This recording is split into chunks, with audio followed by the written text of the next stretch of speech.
الحمد لله الذي هدانا لهذا وما كنا لنهتدي لولا أن هدانا الله وأشهد أن لا إله إلا الله وحده لا شريك له وأشهد أن محمدا عبده ورسوله أما بعد قال الله تبارك وتعالى في كتابه العزيز اعوذ باللہ من الشیطان الرجیم بسم اللہ الرحمن الرحیم انا انزلناہ فی لیلۃ مبارکہ انا کنا منذرین فیہا یفرق کل امر حکیم امرا من عندنا انا کنا مرسلین رحمتا من ربک انه هو السمیع العلیم وقال تعالی انا انزلناه في ليلة القدر وما ادراک ما ليلة القدر ليلة القدر خیر من الف شہر تنزل الملائکۃ والروح فیہا بإذن ربهم من کل امر سلام ہی حتی مطلع الفجر۔ برادران اسلام، یہ قرآن مجید اللہ تعالیٰ کی آخری آسمانی کتاب ہے، اور اللہ تعالیٰ کی طرف سے جو ہدایت نامے اس روئے زمین پر آئے اس کا یہ آخری اور مکمل ایڈیشن ہے۔ قرآن مجید کس قدر اہم ہے اس کا اندازہ لگانے کے لیے یہ بات کافی ہے کہ اللہ تعالیٰ نے اسے ساری انسانیت کے لیے ہدایت کا سرچشمہ قرار دیا ہے، تو اس کی اہمیت میں تو کلام ہو ہی نہیں سکتا۔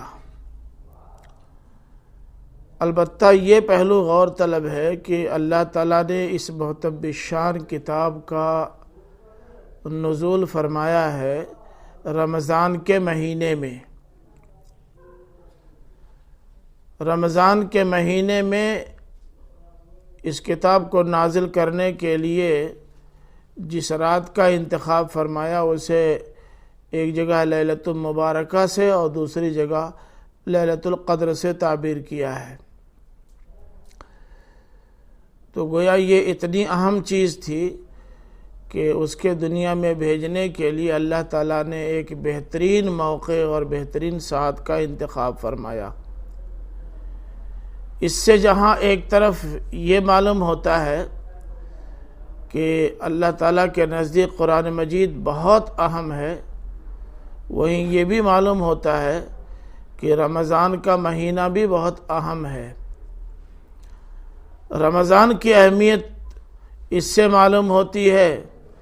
کہ اسی مہینے میں اللہ تعالیٰ نے اپنی کتاب ہدایت نازل فرمانے کا اہتمام کیا، اور قرآن مجید کی اہمیت اس سے ظاہر ہو رہی ہے کہ اس کو دنیا میں بھیجنے کے لیے اللہ تعالیٰ نے اس مہینے کا انتخاب کیا ہے۔ یہ قرآن مجید اس دنیا میں کس لیے آیا ہے اس کی وضاحت اس سے بھی ہو رہی ہے کہ اس رات میں جس میں قرآن مجید نازل ہوا، یہ رات اللہ تعالیٰ کے نزدیک اس قدر اہم ہے کہ اسی میں سال بھر کے سارے امور کا فیصلہ ہوتا ہے، اور یہ فیصلہ خداوندی اس کی رحمت کی دلیل ہے، اور اللہ تعالیٰ نے اپنی اس رحمت کو اس لیے نازل فرمایا ہے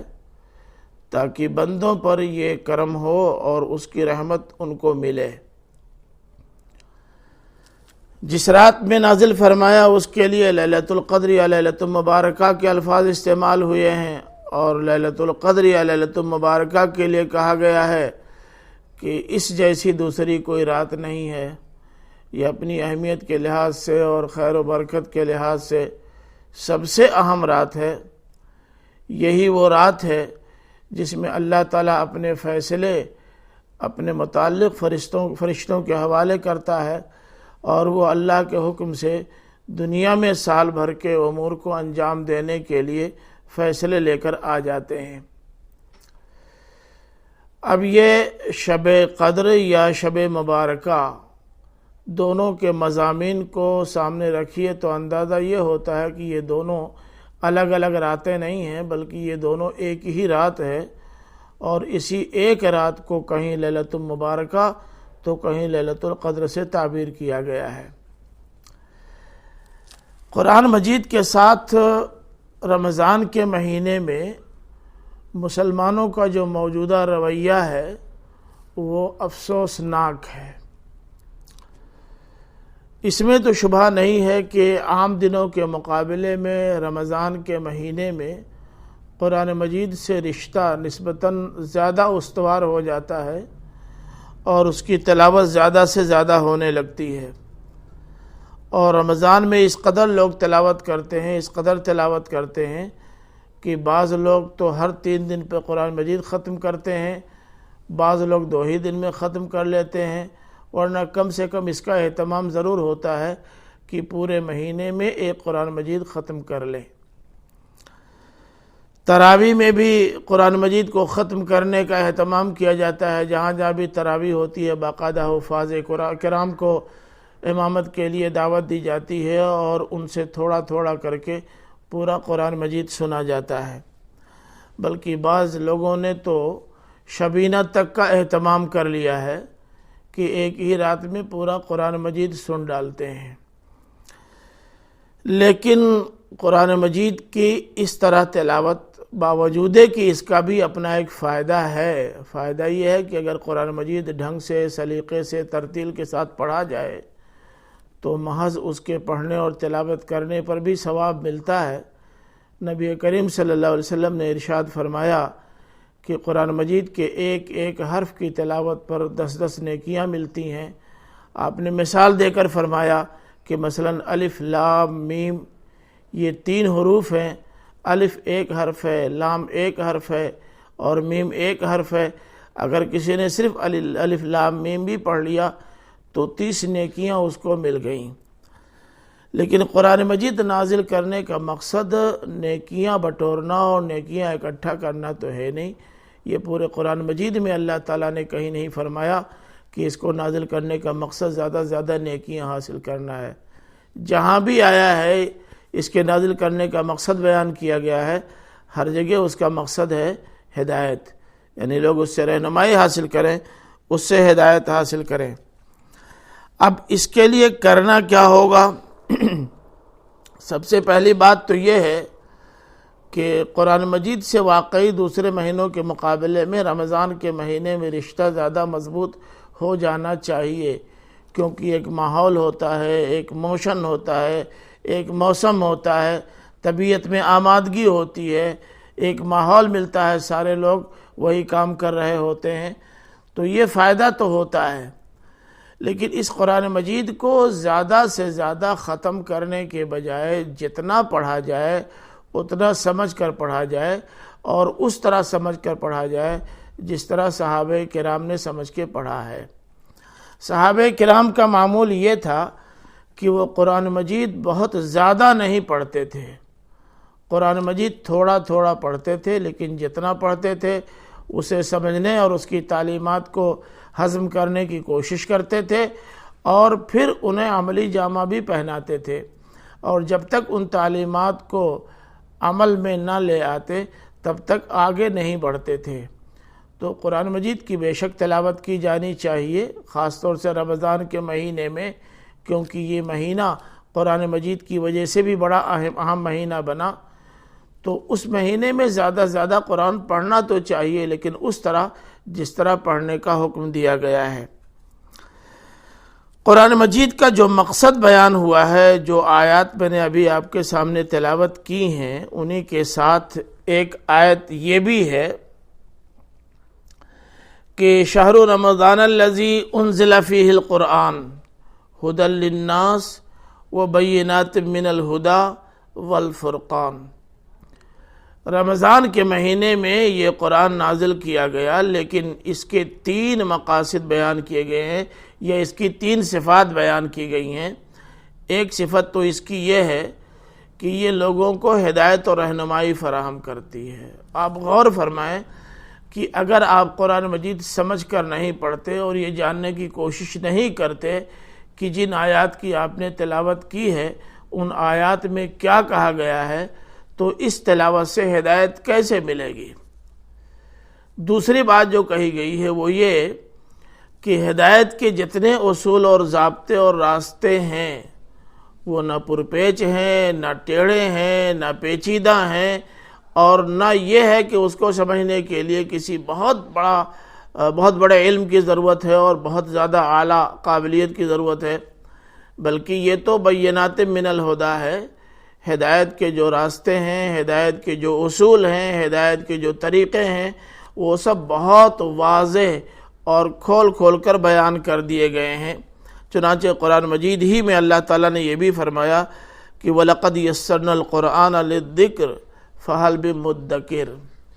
قرآن مجید کو رہنمائی حاصل کرنے کے لیے ہم نے موضوع تر بنایا ہے۔ کیسے رہنمائی حاصل کی جا سکتی ہے، رہنمائی حاصل کرنے کے بعد ان پر کیسے عمل کیا جا سکتا ہے، کون کون سے پہلو ہیں جن کو کن کن وقتوں میں ملحوظ خاطر رکھنا چاہیے، یہ تو خود اللہ تعالیٰ نے بتا دیا ہے۔ پھر اللہ تعالیٰ نے یہ بھی کہہ دیا ہے کہ اس کے بارے میں کہ قرآنًا عربیًا غیر ذی عوج لعلہم یتقون، اللہ تعالیٰ نے اس قرآن کو عربی زبان میں نازل کیا ہے، لیکن ایج پیچ اور مشکلات سے اس کو دور رکھا ہے تاکہ لوگ اس سے تقوی حاصل کر سکیں۔ اب ظاہر ہے کہ جو کتاب بہت واضح ہو، جو کتاب ہدایت حاصل کرنے کے لیے موزوں ترین ہو، اور جس کتاب میں کوئی پیچیدگی نہ ہو، جس کا سمجھنا کوئی مشکل نہ ہو، تو اس کتاب کو پڑھنا چاہیے اس نیت سے کہ باقاعدہ اس سے ہم کو رہنمائی حاصل کرنی ہے۔ کہیں کہیں قرآن مجید میں بعض تعلیمات ایسی ملتی ہیں کہ اندازہ ہوتا ہے کہ یہاں بات پوری طرح کھل کر سامنے نہیں آئی ہے، لیکن جتنے اہم احکام ہیں ان تمام احکام کے سلسلے میں خود قرآن مجید نے بتا دیا ہے کہ کتاب فصلت آیاتہ، کہ یہ کتاب ایک ایسی کتاب ہے جس کی تمام بنیادی تعلیمات، جس میں ذرا سا ادھر سے ادھر ہونے کی گنجائش نہیں ہے، ان تمام کی تفصیلات خود قرآن مجید کے اندر کر دی گئی ہیں۔ رہے وہ احکام جن میں تھوڑا ادھر ادھر ہونے کی گنجائش ہے تو اللہ تعالیٰ نے اس کی توضیح اور تفصیل نہیں بیان فرمائی ہے، وہ نبی کریم صلی اللہ علیہ وسلم پر چھوڑ دیا ہے کہ آپ مختلف اوقات میں اور مختلف حالات میں ان آیات اور ان کی تعلیمات کا انطباق کر کے دنیا کے سامنے یہ اسوہ چھوڑ دیں کہ حالات نرم اور گرم دونوں ہوتے ہیں، نرم حالات میں کیسے ان پہ عمل کیا جا سکتا ہے، گرم حالات میں کیسے عمل کیا جاتا ہے۔ آپ دیکھیں اقامت صلاۃ کا ذکر تو ضرور ہے، لیکن اقامت صلاۃ کی کیا کیفیت ہو یہ نبی کریم صلی اللہ علیہ وسلم پر چھوڑ دیا، اور اللہ کے رسول صلی اللہ علیہ وسلم نے اقامت صلاۃ کی جو کیفیات بیان فرمائی ہیں یا اپنے عمل سے جن کا ذکر کیا، اظہار کیا ہے، تو وہ سارے اعمال ایسے ہیں جن میں خود روایتوں میں بھی اختلاف ہے، علماء کے درمیان بھی اختلاف ہے۔ اس کا مطلب یہ ہے کہ مختلف حالات کے تحت اور مختلف اوقات میں مختلف اعمال یا مختلف طریقے سے اعمال کیے جا سکتے ہیں۔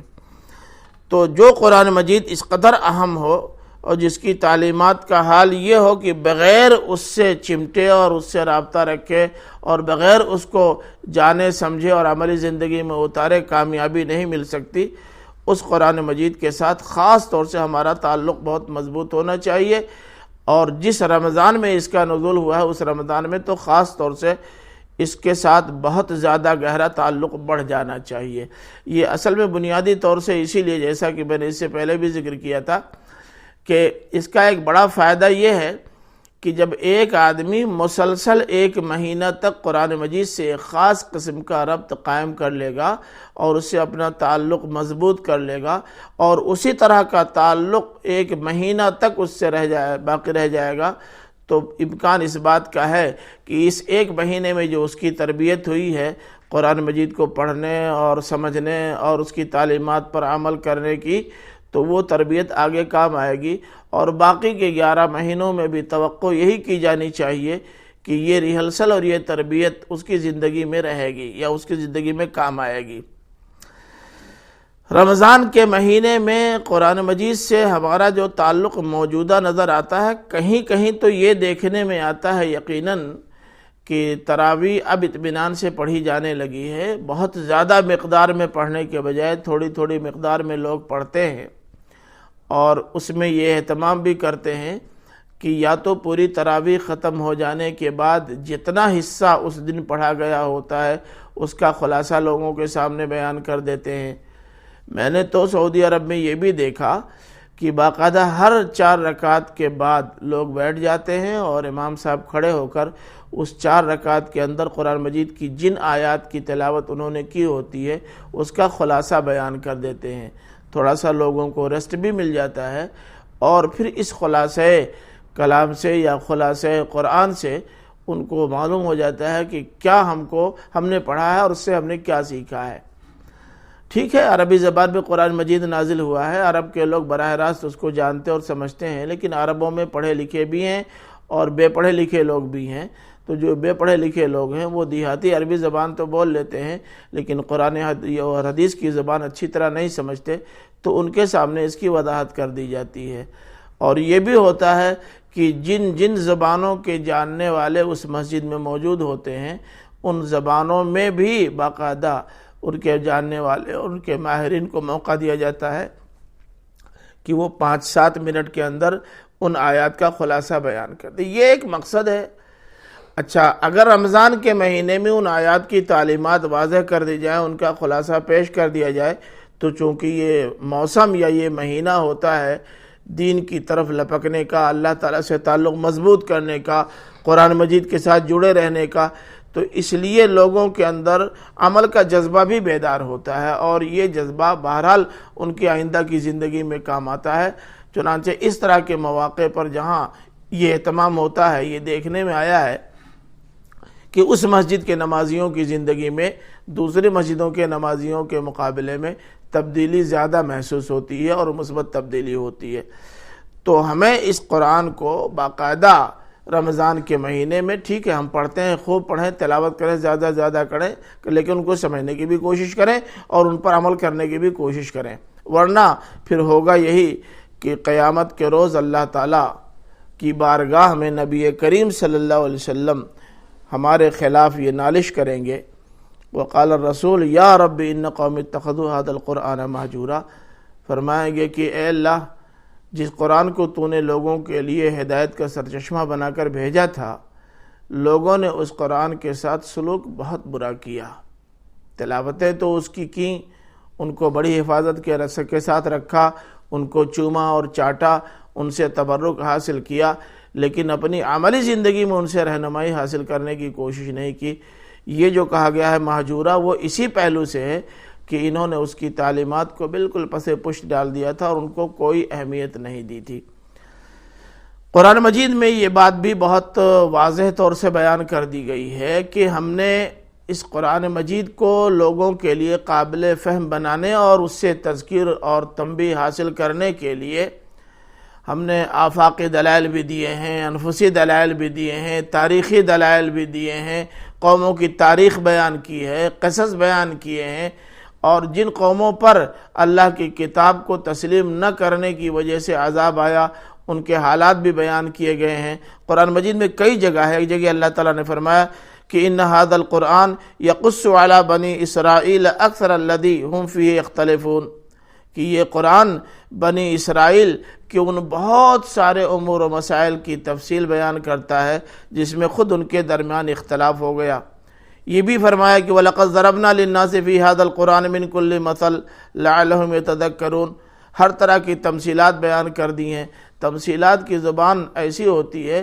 کہ اس سے چیزوں کو سمجھنا آسان ہو جاتا ہے۔ جب کسی چیز کو ممثل یا مشکل کر دیا جاتا ہے تو لوگوں کے سامنے ان تعلیمات کا ایک نمونہ اور ایک مجسم تصویر سامنے آ جاتی ہے، تو اس سے سمجھنے میں آسانی ہوتی ہے۔ تو جس قرآن مجید نے اتنی ساری تفصیلات اپنے اندر رکھی ہوں، اس قرآن مجید کے ساتھ ہمارا سرسری تعلق کچھ بہت زیادہ مناسب نہیں لگتا۔ یہ بھی عجیب و غریب معاملہ ہے کہ قرآن مجید کو ہم اس لیے بھی پڑھتے ہیں کہ اس سے پھونک کر کے دم کر کے لوگوں کی بہت ساری بیماریاں بھگا دیں گے۔ ارے بھئی بیماریاں، اس طرح کی بیماریاں پھونک کر بھگانے کے لیے قرآن مجید نہیں آیا ہے۔ قرآن مجید نے بلا شبہ ایک جگہ فرمایا ہے کہ وَنُنَزِّلُ مِنَ الْقُرْآنِ مَا هُوَ شِفَاءٌ وَرَحْمَةٌ لِّلْمُؤْمِنِينَ، شفا کے ساتھ جو رحمت کا لفظ آیا ہے وہ بے معنی نہیں ہے، اور ساتھ ہی ساتھ یہ بھی فرما دیا کہ للمومنین، جو ایمان لانے والے ہیں یا جن کے دلوں میں ایمان ہے یا جو ایمان لانا چاہتے ہیں، تو ایمان لانے کے لیے، مومن ہونے کے بعد ایمانی زندگی گزارنے کے لیے یہ کتاب شفا اور رحمت ہے۔ ظاہر ہے کہ جو روگ اور بیماریاں ایمان کے راستے میں رکاوٹ بنتی ہیں ان کو دور کرنے کے لیے یہ قرآن مجید آیا ہے۔ تو ظاہر ہے کہ وہ نفاق کا روگ ہے، اور غیبت کا روگ ہے، حسد کا روگ ہے، بے عملی کا روگ ہے، زنا کا روگ ہے، اور بیہودہ باتوں کا روگ ہے، گالی گلوچ کا روگ ہے۔ ان سارے روگوں کو دور کرنے کے لیے قرآن مجید آیا ہے۔ تو قرآن مجید کو اسی حیثیت سے لینا چاہیے، اور یہ قرآن مجید جس پہلو سے ہمارے لیے شفا ہے اس پہلو کو ہمیں نگاہوں کے سامنے رکھنا چاہیے۔ اب رمضان جیسے مقدس مہینے میں، جس میں لوگوں کے اندر آمادگی ہوتی ہے مکمل طور سے اللہ کی طرف بڑھنے اور اس سے جڑنے اور قرآن مجید سے تعلق مضبوط کرنے کی، اگر اس رغبت کا بھی فائدہ ہم نہ اٹھا سکیں، اور اس سیزن میں بھی، اس موسم میں بھی، اور اس مہینے میں بھی ہم اللہ کی کتاب قرآن مجید سے اپنا اور لوگوں کا تعلق مضبوط نہ کرا سکیں، تو اس سے زیادہ محرومی کی بات اور کیا ہو سکتی ہے۔ تو اللہ تعالیٰ نے ہمیں یہ جو موقع فراہم کیا ہے، رمضان کا مہینہ آنے والا ہے، بالکل سامنے ہے، ہم اس بات کا خیال رکھیں۔ یہ جذبہ قابل قدر ہے کہ اللہ کی اس کتاب کی زیادہ سے زیادہ تلاوت کریں گے، لیکن حاصل تلاوت بھی سامنے آنا چاہیے، اور جب اس کی تلاوت کریں تو اس کو سمجھتے بھی رہیں، اس کے سمجھنے کی کوشش کریں، اور جتنا ہم سمجھ لیں ان کو اپنی عملی زندگی میں اتارنے کی بھی کوشش کریں۔ اگر ایسا نہیں ہوتا تو قرآن مجید کی محض تلاوت کا کوئی حاصل نہیں، سوائے اس کے کہ ثواب بہت زیادہ اکٹھا کر لیں۔ اب آپ خود سوچیں کہ اگر کسی کام پر کسی کو مامور کیا گیا ہو کہ یہ کام کر لو، ایک باغی ہے، ایک باغ والے نے کسی کو رکھا ہے اس کام کے لیے کہ اب آم کا سیزن آ گیا ہے، وہ رکھوالی کرے گا اور اس آم کو ضائع نہیں ہونے دے گا، اور باقاعدہ اس آم سے ہم کو جو فائدہ اٹھانے ہیں وہ فائدہ اٹھانے کا موقع ملے گا، لیکن وہ آم کی رکھوالی کرنے کے بجائے اس باغ کو بالکل چمنستان بنا دے اور ایک آم بھی مالک کے حصے میں نہ آئے، تو چمنستان بنا دینے سے مالک اس سے خوش نہیں ہو جائے گا، بلکہ سخت ناراض ہوگا، سزا بھی دے گا، اور بہت ممکن ہے کہ نکال بھی دے اور تنخواہ بھی نہ دے۔ اللہ تعالیٰ نے ہمارے ذمے جو کام کیا ہے، ہم وہ کام بہرحال کریں، اس کے باہر، اس سے الگ اگر مزید کچھ کر سکتے ہیں تو بہت بہتر ہے۔ تلاوت زیادہ سے زیادہ ہو، لیکن سمجھ کر کے ہو، اور جتنا سمجھو اس پر عمل کرنے کی کوشش کریں۔ اگر یہ سارے پہلو ہماری نگاہوں کے سامنے رہیں تو رمضان سے قرآن کی اور قرآن سے رمضان کی اہمیت خود بخود واضح ہو جائے گی۔ اللہ سے دعا ہے کہ اللہ تعالی ہمیں رمضان اور قرآن دونوں کی اہمیت اور دونوں کے باہمی تعلق کو سمجھنے کی توفیق عطا فرمائے۔ آمین۔ وآخر دعوانا الحمدللہ رب العالمین۔